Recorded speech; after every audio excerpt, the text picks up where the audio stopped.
అందరికీ నమస్కారం. నేను మొన్న శనివారం శ్రీకృష్ణదేవరాయ వారి కులానికి సంబంధించిన అంశంపై ఒక వీడియో చేయడం జరిగింది యాదవ్ విజన్ టీవీ వారికి. అయితే దానిపైన ఒక పెద్ద ఆయన ఆశ్చర్యకరమైన రీతిలో స్పందించారు. నాకు అది కొంచెం బాధ కలిగింది, ఇబ్బంది పడ్డాను కూడా. ఎందుకంటే ఆయన కొంత సహాయపడినటువంటి వ్యక్తి. నాకు సహాయం అంటే వ్యక్తిగతమైన సహాయం కాదు, అక్కడ చరిత్రకు సంబంధించిన అంశంలో వారు ఒక విషయంలో నాకు సహకరించారు. సంతోషం, ఆ కృతజ్ఞత నాకుంది. అందువల్ల నేను వారి పేరు చెప్పి వారిని ఇబ్బంది పెట్టలేను, కానీ వారు లేవనెత్తిన అంశాలకు సమాధానం మాత్రం నేను స్పష్టంగా సూటిగా చెప్తాను. వారు ఏమన్నారు, అత్యంత కీలకమైనటువంటి విషయం, ఆర్కియాలజీ వేరు, ఎపిగ్రఫీ వేరు. ఈ రెంటిని నేను కన్ఫ్యూజ్ చేస్తున్నానట. ఆశ్చర్యకరం. మరి ఆయన చాలా పెద్ద ఆయన, మరి చాలా శాస్త్రాలను వారు చూశారు, పరిశీలించారు. ఎందుకు మరి ఈ విధంగా మాట్లాడారో నాకు అర్థం కాదు. వారి వెనక ఏదైనా ఒత్తిళ్ళా, ఇంకేదైనా ఇబ్బందా, ఇంకేదైనా కారణాలు నాకు తెలియదు. అయితే ఇక్కడ నేను చాలా స్పష్టంగా చెప్తూ ఉన్నా, ఆర్కియాలజీ డిపార్ట్మెంట్లో ఒక భాగం మాత్రమే ఎపిగ్రఫీ అనేది. ముందు ఆ విషయం వారు తెలుసుకోవాలి. ఆర్కియాలజీ డిపార్ట్మెంట్ అనేది ఒక మహావృక్షం అయితే అందులో ఒక బలమైనటువంటి కొమ్మ ఎపిగ్రఫీ. ఒక ఇల్లు, గదులు, ఇటువంటి బంధం ఉన్నది అక్కడ. సంబంధం లేని విషయాలు కాదు ఆ రెండు. ఒకదానికొకటి సంబంధం లేనటువంటి కానే కాదు. ఎందుకంటే ఏఎస్ఐ ద్వారా కూడా ఎన్నో డైరెక్ట్గా శాసనాలను వెలికి తీశారు.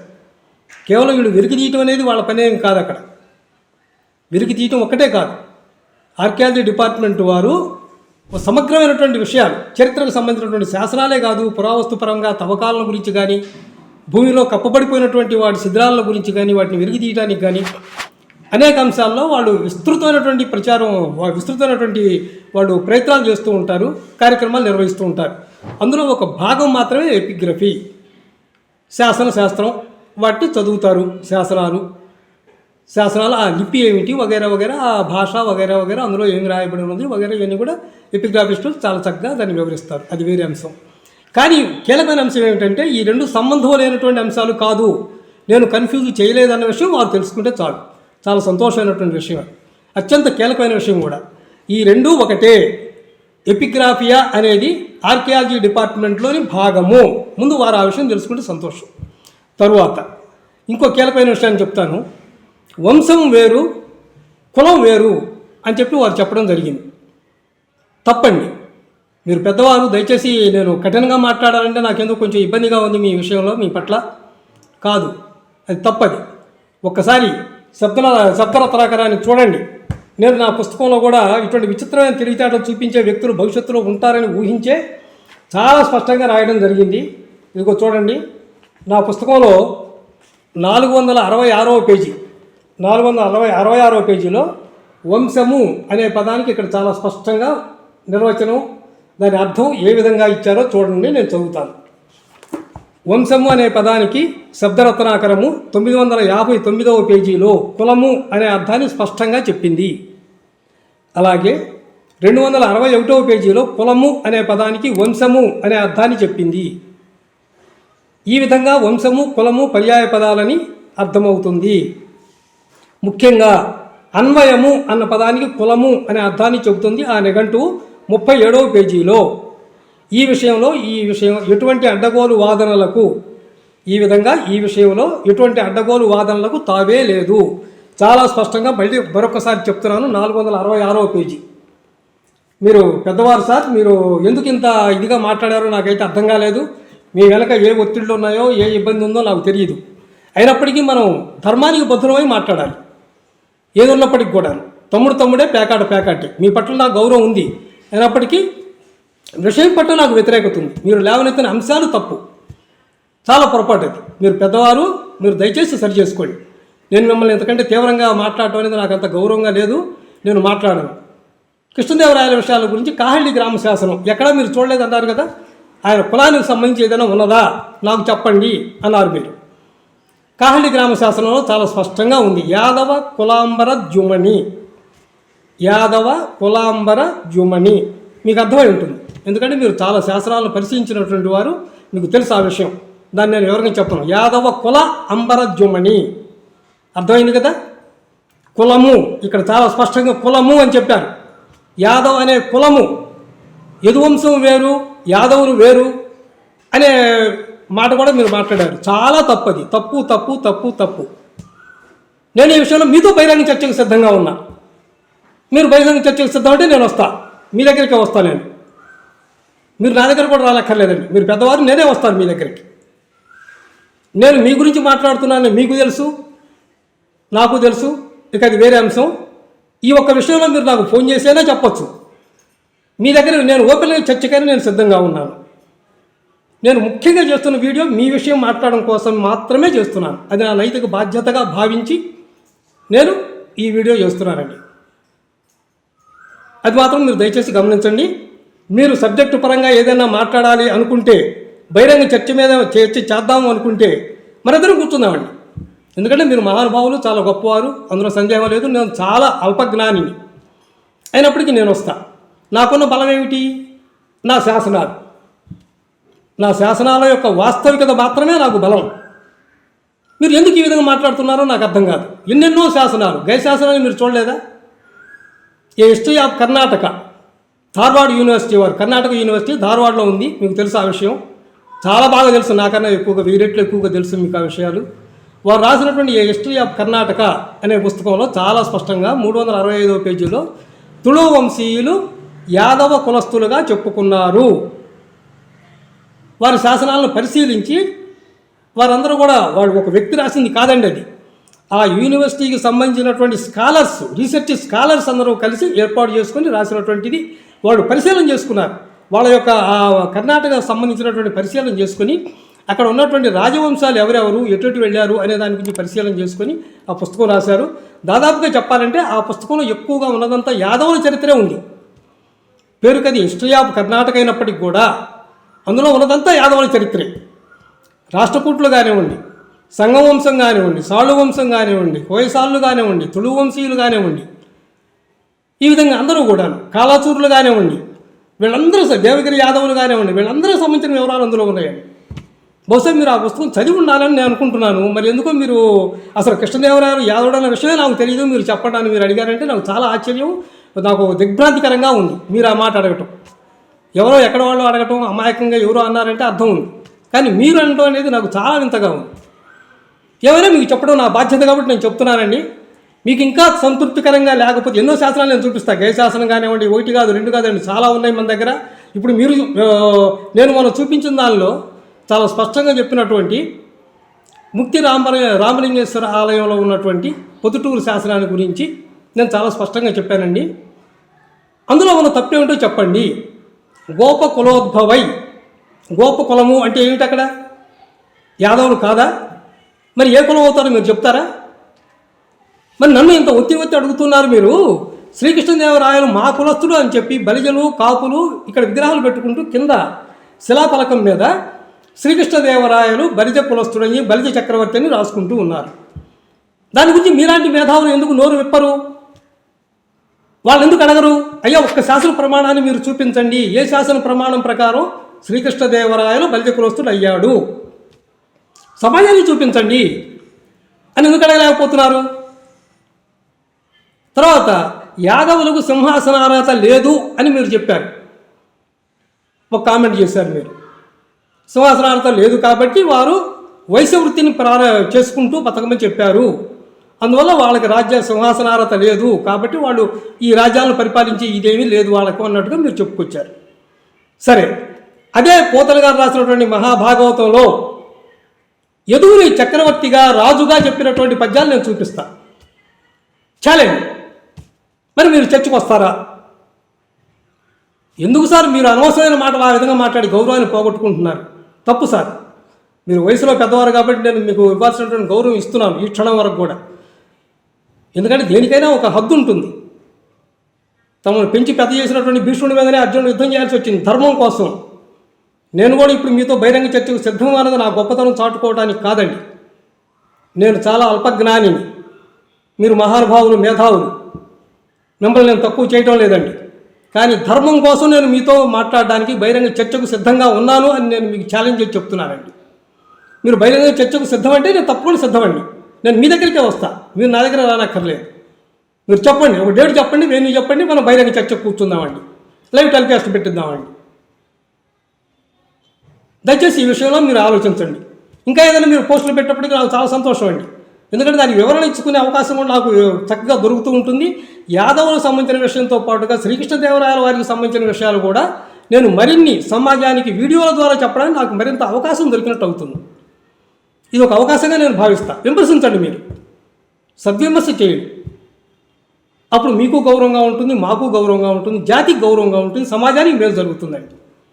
మీరు అట్లా కాకుండా మరి ఏ ఉద్దేశంతోనో లేకపోతే ఒత్తిడికి లోనయ్యో మరొకదానికి లోనయ్యో ఇంకో రకమైన ఉద్దేశాలతోనో మీరు ఆ విధంగా చేస్తే మీరు ఇబ్బంది పడతారు, గౌరవం పోగొట్టుకుంటారు. ఇప్పటిదాకా పెంచుకున్నటువంటి గౌరవాన్ని తుంచుకునే పరిస్థితి మీరు తీసుకురాకండి. ఆ పరిస్థితి తెచ్చుకోవద్దండి. అది నా ద్వారా జరగడం అనేది నాకు మరీ ఇష్టం లేదు.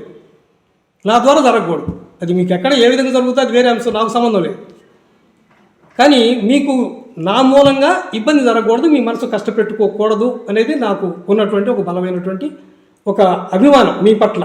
ఈ క్షణం వరకు మీరు కాదు అని మీరు చర్చకు వస్తామంటే నాకు ఆనందం, నాకు మరింత ఆనందం అండి. అందులో నాకు ఎటువంటి ఇబ్బంది లేదు, చాలా సంతోషమైన విషయం అది. మీరు ఎందుకు ఈ విధంగా చేస్తున్నారో నాకు తెలియని విషయం. ఓకే, ఇక దాని గురించి వదిలేద్దాం. మరో ముఖ్యమైనటువంటి విషయాన్ని కూడా తెలియజేయాల్సిన అవసరం ఉంది. ఈ రెడ్డిశేఖర్ రాయల గారి ఫేస్బుక్లో ఒక పోస్ట్ పెట్టారు. ఏమని పెట్టారు? ఒక అతి తెలివితేటలు చూపించారు అందులో వారు, చాలా విచిత్రంగా. ఏం పెట్టారు వారు? బలిజలకు గొల్ల కులస్తులకు మధ్య భేదాభిప్రాయాలు సృష్టించడానికి గొల్ల కులస్తుల్లో కొంతమంది ప్రయత్నిస్తున్నారు. గొల్ల కులస్తులు జ్ఞానం ఉండదు మాట్లాడే మాటకి. మేము యాదవులమని మేము చెప్తూ ఉన్నాము, ఆ సర్టిఫికెట్స్లో యాదవగా ఇస్తూ ఉన్నారు. ఇటువంటి ప్రజలు మేము 1930 ప్రాంతాల్లోనే మేము యాదవ్గా మాట్లాడాలి, మా గొల్ల అనే పదాన్ని వీలైనంత వరకు తగ్గించాలి, తొలగించాలి అని చెప్పాము మేము. ప్రభుత్వాలు అన్ని అఫీషియల్ డాక్యుమెంట్స్లో కూడా యాదవగానే మమ్మల్ని గుర్తిస్తూ ఉన్నారు. ఇప్పుడు తిరుపతి వెంకటేశ్వర స్వామి దగ్గర ఇదివరకు సన్నిధి గొల్ల అని ఉండేవారు, ఒక యాదవుడు. అఫీషియల్గా దాన్ని మార్చి సన్నిధి యాదవగా మార్చారు. జ్ఞానం ఉండొద్దా మీకు? అతి తెలివితేటలతోటి ఒక విచిత్రమైన డైలాగు. బలిజలకు గొల్ల కులస్తులకు మధ్య. గొల్ల కులస్తులా? యాదవ కులస్తులు అనలేవా? నోరు లేదా? తెలియదా నీకు యాదవులు అనే విషయం? ప్రతి చోట గొల్ల అనే పదాన్ని మీరు మరీ ముఖ్యంగా మీరు మాట్లాడుతూ ఉన్నారు. చాలా చోట్ల మీ ఫేస్బుక్లో కానీ మీ మాటల్లో కానీ గొల్ల అనే పదాన్ని ఎక్కువ ఉపయోగిస్తూ ఉన్నారు. దేనికంటారు మీరు గొల్లని? మేము సంస్కారం కోసం చాలా విషయాలు మేము మానేసాం, చాలా విషయాలు చెప్పడం మానేసాం. మేము గౌరవం కాదు, సభ్యత కాదు, వాళ్ళ మనోభావాలు దెబ్బతినే పరిస్థితి మనం తీసుకురాకూడదు అని. రాబర్ట్ థర్స్టన్ రాసినటువంటి వాటిల్లో ఒక్కొక్క కులాన్ని గురించి చాలా వివరంగా రాసుకుంటూ వచ్చారు. జక్కుల వారు అనే దాని గురించి ఏమి రాశాడో ఒక్కసారి మీరు చూడండి. నేను చెప్పడం మర్యాద కాదు, గౌరవం కాదు. అది ఆయన రాసిన చరిత్ర పుస్తకమే కాబట్టి దాని గురించి అంతవరకు నేను ప్రస్తావిస్తున్నాను. ఇక అది వేరే అంశం. అందులో ఏముందో మీరు జ్ఞానం ఉన్నవాడు చదువుకోండి, చదవాలనుకున్నవాడు చదువుకోండి, తెలుసుకోవాలనుకున్నవాడు తెలుసుకోండి. ఇది ఎవరిని విమర్శించడం కాదండి, చరిత్ర తెలుసుకోమని మాత్రం మీ అందరినీ రిక్వెస్ట్ చేస్తున్నాను. నేను ఎంతో గౌరవంగా మీతో మాట్లాడుతున్నాం. మేము ఏ విషయంలో కూడా మిమ్మల్ని మేము దూషించడంలా. అరే ఒరే అని మీరు అన్నారు, పోస్టులు పెట్టినప్పుడు కూడా మేము చూసాం. మీరు క్షత్రియులు కథలా అంటూ రెడ్డిశేఖర్ రాయలు గతంలో కూడా ఆ పోస్టుల్లో కూడా ఆ విధంగా రాయటం జరిగింది. కదరా, మేము అనలేకనా, మాకు నోరు లేకనా, నీ మాత్రం భాష మాకు లేకనా రాకనా? కాస్తైనా ఉండాలిగా ఆలోచన. మనం ఏం మాట్లాడుతున్నాం? సమాజంలో ఉన్నాం, ప్రజాస్వామ్య యుగంలో ఉన్నాం. ఇది నియంతృత్వ దేశం కాదు, రాచరిక వ్యవస్థ అంతకన్నా కాదు. మీరు రాజులు కాదు, మేము బానిసలం కాదు. కనీసం ఆలోచన ఉండొద్దు. మీరు ఘనంగా చెప్పుకుంటున్నారు కదా మరి మీ కులాల గురించి. యాదవుల గురించి యాదవులు అనలేరా? ఏమైంది మీకు? యాదవులు అంత తేలిగ్గా ఉన్నారా? గొల్ల కులస్తులు అంటారు, ప్రతి చోట ఇదే పరిస్థితి. రాయల్ పీపుల్స్ ఫ్రంట్లో వచ్చేటువంటి ప్రతి భాష ఇదే ఉంటుంది, ప్రతి చోట ఇదే ఉంటుంది. గొల్ల అనే పదాన్ని ఉపయోగిస్తారు వాళ్ళు. మేము ఏదైతే వద్దు అంటున్నామో దాన్ని వాళ్ళు అదే యాదవులు వేరు గొల్లలు వేరు అంటారు. చర్చకి రా, నువ్వు నీ తెలివితేటలు మొత్తం చూపించు, నువ్వు మేధావి, ఓకే సంతోషం. చర్చకి రా, నువ్వు అక్కడ కూర్చుంటే తేలిపోద్ది కదా. మాకు రాజకీయాలతో ఏమి సంబంధం? మేము రాజకీయ పార్టీల్లో ఉన్నామా? రాజకీయ పదవులు ఏమైనా అనుభవిస్తూ ఉన్నామా? రాజకీయాల గురించి ఏమైనా మాట్లాడానా? ఏమిటి మాకు సంబంధం రాజకీయాలతోటి? రాజకీయ అధికారానికి దగ్గర అవుతున్నటువంటి బలిజ కులస్తులకి, బీసీ ఎస్సీ ఎస్టీలకు మధ్య అగాధం సృష్టించడానికి, భేదాభిప్రాయాలు సృష్టించుకురావడానికి కొంతమంది గొల్ల కులస్తులు ప్రయత్నం చేస్తున్నారట. కొంతమంది గొల్ల కులస్తులు జ్ఞానం ఉండాలా. అన్నవేగా మన అందరం తింటున్నది. మనుషులుగా పుట్టినప్పుడు మనుషులుగా బతకడం నేర్చుకోవాలి. పశువులుగా దిగజారకుండా కనీసం మనుషులుగా బతకడానికి కనీసం ప్రయత్నం చేద్దాం. మనం భగవంతుడు ఇచ్చినంతలో జ్ఞానంలో కాస్తంత బతుకుతాం. మనం ఎందుకు ఈ విధంగా పిచ్చి మాటలు మాట్లాడతారు? ఉన్న గౌరవాన్ని పోగొట్టుకొని మీరు తెలివి తక్కువ చేష్టలు చేసుకొని విలువ పోగొట్టుకోవద్దు. మా కులం కాదు, తక్కిన కులాల వాళ్ళ దగ్గర పోయి మీరు మాట్లాడండి. మీ గురించి ఏం మాట్లాడతారో వినండి. ఎందుకు మీరు ఈ అనవసరమైనటువంటి ప్రచారం చేసుకుంటూ ఏం సాధిస్తారు మీరు? సరే, మేము విభేదాలు సృష్టించాలని కోరుకుంటున్నాం అనుకుందాం. నాలాంటి కొంతమంది నువ్వు చెప్పిన లెక్కలో బలిజలకి, కాపులకి, బలిజలకి, గొల్ల కులస్తులకి నువ్వు చెప్పిన భాష అంటే బలిజలకి, యాదవులకి మధ్య ఏదో మేము కుంపటి రాజేయాలనే ఉద్దేశంతో మేము చేస్తున్నాము ఈ విషయాన్ని రెచ్చగొట్టి అని మీరు అంటున్నారు కదా. సరే, మీరు నిజమైన రాజకీయ లబ్ధి పొందాలనుకున్నప్పుడు కృష్ణదేవరాయ విషయం వదిలేయండి. ఎందుకంటే మీకు ఆధారాలు లేవు కాబట్టి వదిలేయమంటున్నారు. నేను మీ హక్కుని నేను వద్దంటం లేదు. మీ హక్కు ఉంటే ఎక్కడికైనా వెళ్ళండి, సుప్రీంకోర్టు వరకు వెళ్ళండి. నేను దాన్ని కాదంటం లేదు. చాలా కీలకమైనటువంటి విషయం. ఈ మధ్య మన CJ chief justice of India justice Suryakant garu చాలా స్పష్టమైన మాట వింటున్నారు. ఒట్టి మాటలతో విశ్వసనీయతను పొందలేము. అదొక్కటి గుర్తుపెట్టుకుని ఆయన. అర్థమైందా నీకు అసలు విశ్వసనీయత అంటే? ఒట్టి మాటలతో చాలామందికి వర్తించుద్ది. ఇది చాలామందికి చాలా కోణాల్లో చాలా విషయాల్లో వర్తించుద్ది. ఇక్కడ మనకు సంబంధించిన విషయంలో మనకి ఇది వర్తించుద్ది. ఎందుకో తెలుసా? ఒక్క ఆధారం కూడా లేకుండా మీరు మాటికి కృష్ణదేవరాయ మా బలిజ కులస్తుడు అని చెప్తున్నారే, అందుకు మీకు వర్తించుద్ది. ఆధారం లేకుండా ఏ విధంగా చెప్తున్నారు మీరు? మేము ఛాలెంజ్ చేస్తున్నాం, ఆధారాలు చూపిస్తాం రమ్మని. ఎందుకు రారు మీరు? నిజంగా మీ దగ్గర సబ్జెక్ట్ ఉంటే దమ్ముంటే ఎందుకు రాలేకపోతున్నారు మీరు? ఇదేం కొట్లాడ కాదు, యుద్ధం కాదు, కత్తులు తీసుకొని చేయాల్సిన పనేమీ లేదు. మనం యుద్ధాలు ఒక మనుషులుగా కూర్చొని పద్ధతి ప్రకారం పెద్దల సమక్షంలో కూర్చొని, చరిత్రకారుల సమక్షంలో కూర్చొని మాట్లాడదాం. రమ్మంటే ఎందుకు రారు? దీని గొడవ ఏముంది అందులో? నాకు అర్థం కాల. ఓకే, ఇది గొడవ అనుకుందాం. మా ఆధారాలు మేము పెడతాం ఫేస్బుక్లో, మా శాసన ప్రమాణాలు మేము పెడతాం, మీ శాసన ప్రమాణాలు మీరు పెట్టండి. యాదవ అనేది టైటిలా, కులం కాదా? కులం మీదా? సరే, మీదే అనడానికి ఒక ఆధారం చూపి. సరే, మేధావులంతా మీ వాళ్ళు మాట్లాడుతూ ఉన్నారు కదా, టైటిల్కి కులానికి వ్యత్యాసం కూడా తెలియని వాళ్ళు మాట్లాడుతూ ఉన్నారు అన్నారు. మరి పెట్టండి, మీరు పెట్టండి. శ్రీకృష్ణదేవరాయ బలిజ కులస్తుడు అని ఎక్కడుందో మీరు పెట్టండి. సంతోషం. మా వాదన మేము విరమించుకుంటాం, విత్డ్రా చేసుకుంటాం. ఓకేనా? మరి ఛాలెంజ్ దానికి పెట్టండి మీరు. ఎందుకు శేఖర్ గారు మీరు అనవసరం గౌరవం పోగొట్టుకోకండి, దయచేసి గౌరవం పోగొట్టుకోకండి. నేను మొన్న చెప్పాను, మళ్ళీ చెప్తున్నా. మీకన్నా వయసులో పెద్దవాడిగా చెప్తున్నా. నేను మీతో వాదించలేక కాదు, ఇదో మిమ్మల్ని లాలూచి పెట్టడానికో మిమ్మల్ని బతిలాడుకోవటం కాదు. మీరు అర్థం చేసుకోండి. పాండవులు సైతం కూడా బలం ఉండి కూడాను ధర్మం కోసం రాయబారినిగా కృష్ణ భగవాన్ని పంపించారు. అదొకటి మీరు గుర్తుపెట్టుకోండి. వాళ్ళు వీళ్ళ బలహీనత అనుకున్నారు, వాళ్ళు తర్వాత అనుభవించారు. తెలుసు మీకు. నేను మనకు కూడా చెప్పాను. నేను ఇతిహాసాలు, చరిత్ర మనం చూసుకుంటే ధర్మం ఎక్కడ గెలుస్తుందో, ఏ విధంగా గెలుస్తుందో మీకు అర్థమవుతుంది. ఆయన ధర్మో రక్షతి రక్షిత అన్నారు, సత్యమేవ జయితే అన్నారు. చాలామందికి సత్యమేవ జయితే అంటే పరిపూర్ణమైన అర్థం తెలియదు. సత్యం గెలుస్తుంది, సత్యం జయిస్తుంది అంటుంటారు. కాదు, సత్యం ప్లస్ ఏవా ప్లస్ జయతే, 3 పదాల కలయికది. ఏవా అంటే మాత్రమే, సత్యం మాత్రమే జయిస్తుంది, అసత్యం జయించదు, అధర్మం జయించదు. అది తెలుసుకోవాలి మీరు. సత్యం మాత్రమే జయిస్తుంది, అది గుర్తుపెట్టుకోండి. ఎందుకు మీరు ఈ విధంగా దురుస్తలంగా మాట్లాడుతూ ఉంటారు ఇష్టం వచ్చినట్టు? ఒక్క మాటకు వైనం తైనం అర్థం పద్ధం ఉంటుందా మీరు మాట్లాడే మాటకి? ఒక ఆయన చెప్తాడు, వాడు అంటే నన్ను, నా గురించి కామెంట్ చేస్తూ వీళ్ళ దానిలో ఫేస్బుక్లో పెట్టినటువంటిది అనమాట. ఒక మిత్రుడు నాకు పంపాడు, నేను చూసి చదివి ఆశ్చర్యపోయాను, నవ్వుకున్నాను, వదిలేసాను అనుకోండి. కానీ ఇప్పుడు సందర్భం కాబట్టి అది కూడా చెప్పాల్సి వస్తుంది, దయచేసి వినండి. అతను చెప్పినటువంటి మాట, వాడు కనీసం డిగ్రీ కూడా పూర్తి చేసి ఉండడు, వాడు తెలియని 4 మాటలు మన బలిజ కులాన్ని గురించి రాసి వాడు పుస్తకాలు వేసి అమ్ముకొని బతుకుతున్నాడు. వాడిని ఒక చూపు చూడండి. బలిజ కులాన్ని గురించి బాగా ఎక్కువ మాట్లాడుతున్నాడు, వాడిని ఒక చూపు చూడండి అని పెట్టాడు ఒక అతను. చూపు చూడటం అంటే ఏమిటి నాకు అర్థం కాలేదు.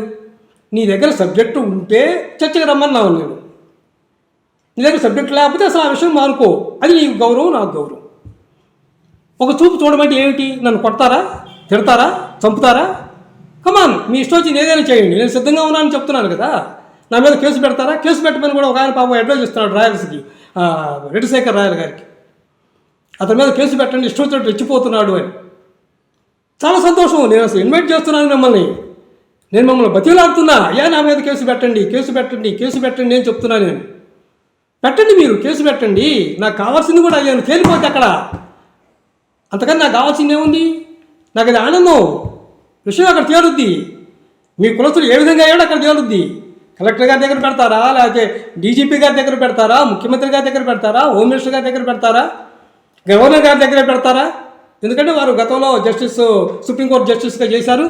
మహానుభావుడు, గొప్ప న్యాయ కోవిదులు కాబట్టి ఇబ్బంది లేదు. హాయిగా వారి దగ్గర కూర్చుందాం, పంచాయతీ పెట్టండి. మీకు ఆ పలుకోడు ఏదైనా ఉంటే గవర్నర్ గారి దగ్గర కూర్చొని దీని గురించి పంచాయతీ చేద్దాం. మీ ఆధారం ఏదైనా ఉంటే మీరు చూపించండి, నేను విత్డ్రా చేసుకుంటాం. అందులో సందేహం లేదు. తర్వాత ఇంకో విషయం, అతను డిగ్రీ కూడా చేసి ఉండడేమో అన్నాడు కదా, సంతోషం. అయ్యా నాకు అక్షర జ్ఞానం కూడా లేదు, నేను నిరక్షర కుక్షిని, నేను అజ్ఞానిని, అమాయకుణ్ణి. మీరు మేధావులు, సంతోషం, నాకు ఆనందం, నేను ఒప్పుకుంటా, అందులో సందేహమే లేదు. మరి నాలాంటి అమాయకుడితో మాట్లాడటానికి, చర్చించడానికి ఎందుకు మీకు భయం? మీరు మేధావులు కదా, నేను అమాయకుడిని కదా. అటువంటి నాలాంటి అమాయకుడితో మాట్లాడడానికి మీరు అంత భయపడితే ఎట్లా? ఇంత గొప్ప మేధావులై ఉండి మీరు, ఎంతోమంది చరిత్రకారులు ఉన్నారు, మేధావులు ఉన్నారు, పెద్దలు ఉన్నారు. మరి రండి, చక్కగా ఒక ఆధారం తీసుకొని రండి. నాలాంటి అమాయకుడితో మాట్లాడడానికి ఎందుకు మీకు భయం చెప్పు? నేను అజ్ఞాన్ని, అమాయకుడిని, అక్షరజ్ఞానం లేనివాడిని నేను చెప్పుకుంటున్నాను కదా నేనే. ఇంకా నా డిగ్రీ దాకా ఎందుకు మీకు? అసలు నాకు చదువే లేదు. రండి, నాతోనే మాట్లాడండి. భయం లేకుండా అనవసరమైన మాటలు మాట్లాడొద్దండి. అది గౌరవం కానే కాదు, పద్ధతి కాదు. మీ దగ్గర ఒకటే మాట, అప్పుడు ఇప్పుడు మళ్ళీ మళ్ళీ చెప్తున్నాను నేను, మీ దగ్గర సబ్జెక్టు ఉంటే, చారిత్రక ఆధారాలు ఉంటే, ఆధారాలు లేకుండా ఏది చెల్లదు. ఆధారం చాలా మూలకము, అత్యంత కీలకము. ఆధారమే మూలం దేనికైనా, అదొకటి గుర్తుపెట్టుకోండి. అదే సుప్రీంకోర్టు చీఫ్ జస్టిస్ గారు చెప్పింది కూడా. ఒట్టి మాటలతో విశ్వసనీయతను పొందలేము. పేపర్లో కూడా వచ్చింది చూడండి, 11వ తారీఖు 12వ తారీఖు పేపర్లో కూడా వచ్చింది, చివరి పేజీలో అనుకుంటారు బహుశా, ఈనాడులో. అంత స్పష్టంగా చెప్పారు ఆయన. మరి ఏంటి, ఒక ఆధారం తీసుకురారే? ఎందుకు ఉత్తమాటంతో ఎందుకు ఈ చర్చలు? ఎందుకు పొడిగించుకుంటూ పోతూ ఉంటారు? అదెట్టా, ఇదిట్టా, అదెట్టా, వాళ్ళు మాట్లాడుతున్నారు, వీళ్ళు మాట్లాడుతున్నారు, చేద్దాం, ఇవన్నీ వద్దు. మీరు ఏ శాసన ప్రమాణం ఆధారం చూపించి శ్రీశైలంలో బలిజ చక్రవర్తి శ్రీకృష్ణదేవరాయలు రాశారు? చెప్పడు దాని సమాధానం సమాజానికి చెప్పాలి. నా ఒకటికి కాదు, యాదవ జాతి ఒక్కదానికి కాదు, మొత్తం సమాజానికి చెప్పండి. ఎందుకంటే మనం బతుకుతున్న సమాజంలో ప్రతి ఒక్కరికి మనం కొంత బాధ్యత వహించాలి. నీ హక్కు ఉంటే ఇష్టం వచ్చినట్టు నువ్వు చెలరేగిపోవడానికి వీల్లేదు. నీ హక్కు ఎంతవరకు? నా ముక్కును తాకనంత వరకే నీ హక్కు. నా ముక్కును తాకిన తర్వాత అది నీ నేరం అవుతుంది. అది గుర్తుపెట్టుకోను.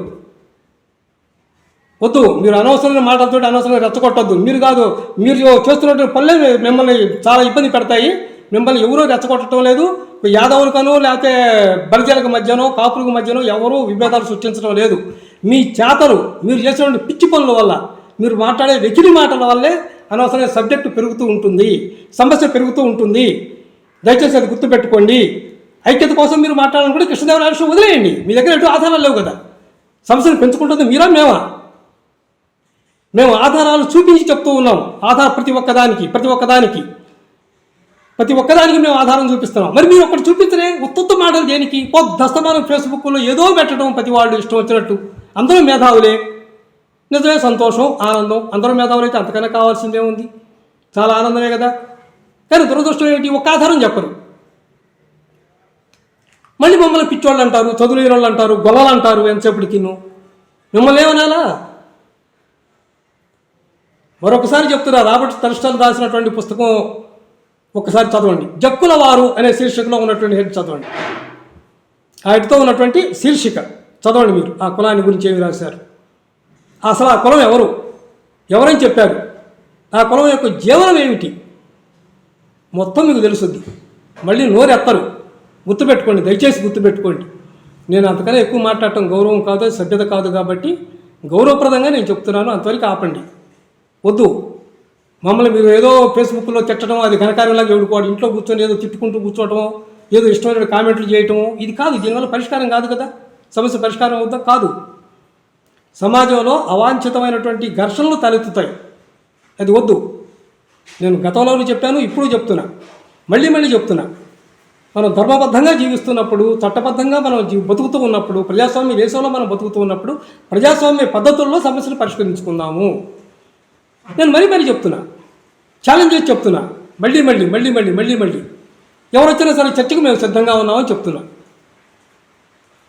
దయచేసి ఇక మాత్రం అట్లాంటి పనులు చేయకండి. మీరు ఎంతవరకు మేము సహించి ఊరుకోవాలి? మీరు ఏదో ఇష్టం వచ్చినట్టు తెచ్చిపోయి మమ్మల్ని గొల్లని ఇష్టం వచ్చినట్టు మీరు మాట్లాడుతుంటే మేము పిచ్చోళ్ళ కూర్చోవాలా? మీ మాత్రం జ్ఞానాలు మాకు లేవా? మీ మాత్రం తెలివితేటలు మాకు లేవా? మీ మాత్రం కులాభిమానాలు మాకు లేవా? 8 కోట్ల వేరే వర్గాలు ఇళ్లలో దూరి కొడతామని చెప్పాడు ఆయన, రెడ్డిశేఖర్ రాయలు గారు. ఇళ్లలో దూరి కొడతావా? 8 కోట్ల మంది. అసలు ఈ రాష్ట్ర జనాభా ఎంత ఉంది? ఎన్ని రాష్ట్రాలు కలిపితే మీకు 8 కోట్ల మంది అయ్యారు? ఏ లెక్క ప్రకారం అయ్యారు? దాని డేటా ఒకటి చెప్పు, నాకు చెప్పగలవా? ఎందుకు సొల్లు మాటలు చెప్పుకొని అనవసరం కాలక్షేపం చేయటం తప్పు. అటువంటి పనులు చేయొద్దు. దయచేసి ఇక నుంచి అయినా పద్ధతిగా మాట్లాడడం అనేది అలవాటు చేసుకోండి. మీకు కృష్ణదేవరాయల గారి కులం విషయంలో మీకు ఏదైనా ఆధారం ఉంటే దయచేసి మనం చర్చకు కూర్చుందాము. చాలామంది పెద్దవాళ్ళు ఉన్నారు, చరిత్రకారులు ఉన్నారు, మేధావులు ఉన్నారు. ఓకే, కూర్చుందాం. అందులో సందేహమే లేదు, తప్పే లేదు. మేము రావడానికి సిద్ధంగా ఉన్నాం ఎక్కడికైనా సరే. ఛాలెంజ్ మళ్ళీ చెప్తూ ఉన్నాను. Challenge once again. Thank you all of you.